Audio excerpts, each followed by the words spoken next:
Welcome back to That's Pride. I am Rylan Cavell, and please do get in touch and have your say during tonight's show. Tweet us at That's Manchester with hashtag That's Pride.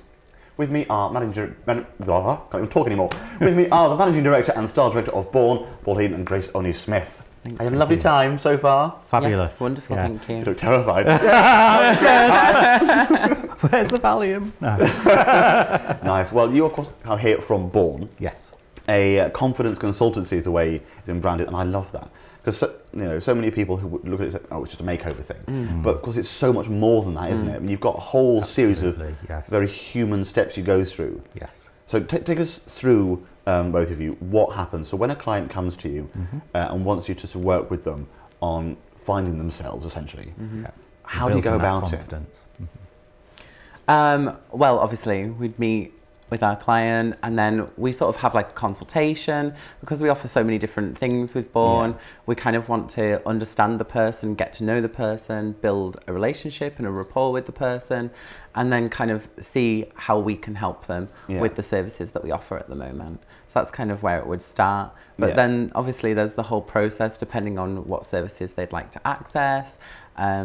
There's a whole kind of journey that you can go on with Bourne. But the whole process is designed to build confidence. It's very bespoke. It's about the person and them, their journey, where they see themselves, how they feel. It's not about us imposing what we want to do or what we're about onto them. You know, I've worked in the beauty industry for, going on 10 years. And as a trans person, the beauty industry, makeup, styling, these are all really, really integral tools for us to present ourselves in the way that we feel or to give ourselves confidence. That's the same for all people, all women who use makeup and stuff, but for trans people especially, it's a really kind of powerful tool that you can utilize to kind of present the way that you feel. And so that's what the whole Bourne process is about. There was a real kind of hole in the beauty industry for, a cross-section of people who rely so heavily on it, but are completely not represented whatsoever. And any services that are out there, they weren't very kind of trans-led. They weren't created by trans people who had, or trans people or allies, as we call them, people who have lived those experiences or helped people through those experiences themselves. So the whole process is very, very personal, very bespoke, and very much about the person. Nice. And I think that the difference with Bourne is that we have a real deep understanding of what it is to be trans.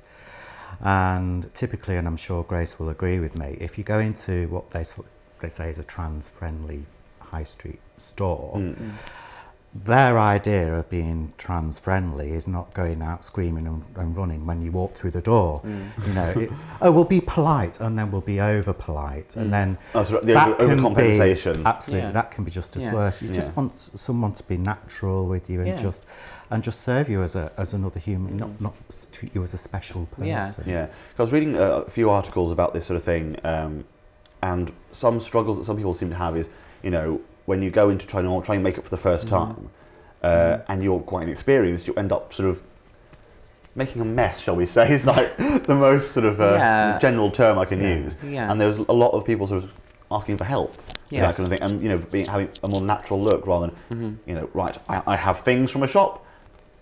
And I think for a lot of trans people as well, they might not have had, that older sister or their mum or, to sit down with and kind of show them how to do things. And, I think, like you say, I mean, it's about that kind of bespoke, service that we're offering.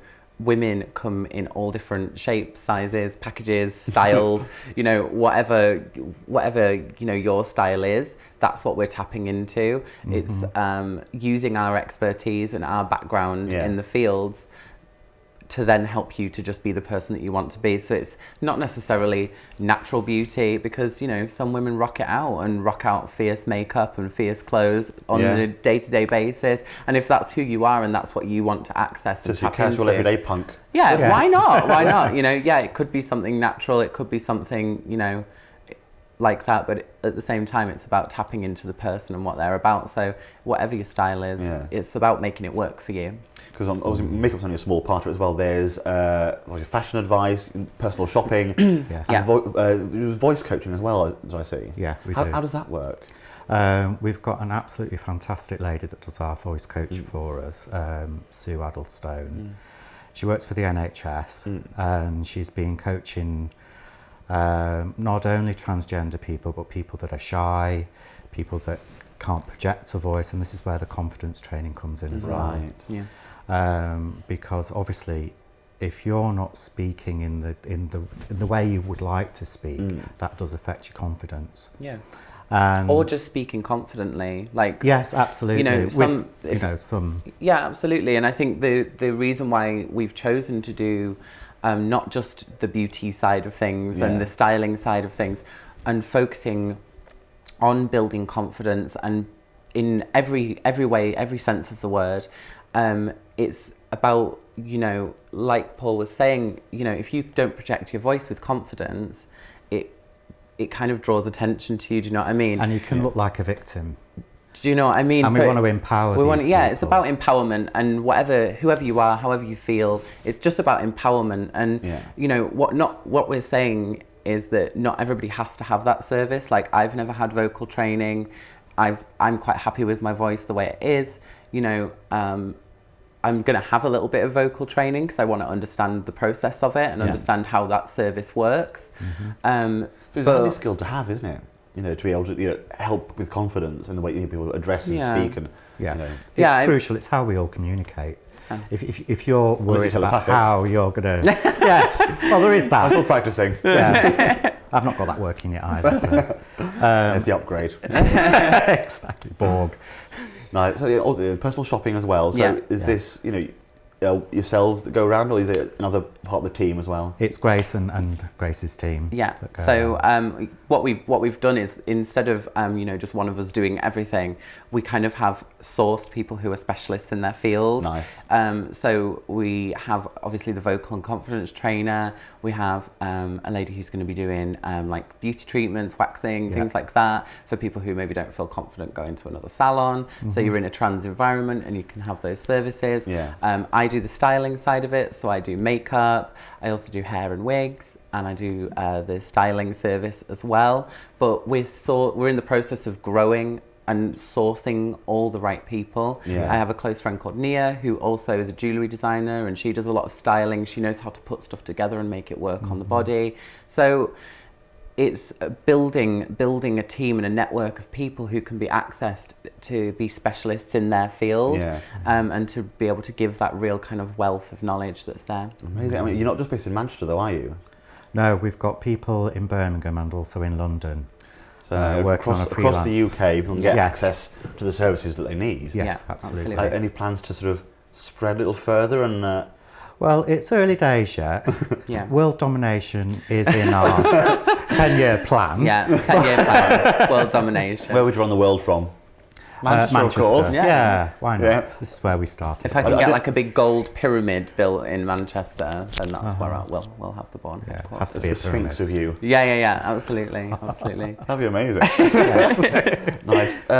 So, have you had any amazing feedback yet from the people that have been going through this? Yes, we really have. And what's really great is it's a real social thing. Yeah. So people aren't just in and out the door. What they do is they become our friends and become part of our social network. And we all go out together. You can help them more as well then, and when you're much more personal with them. And there's a community element to it as well.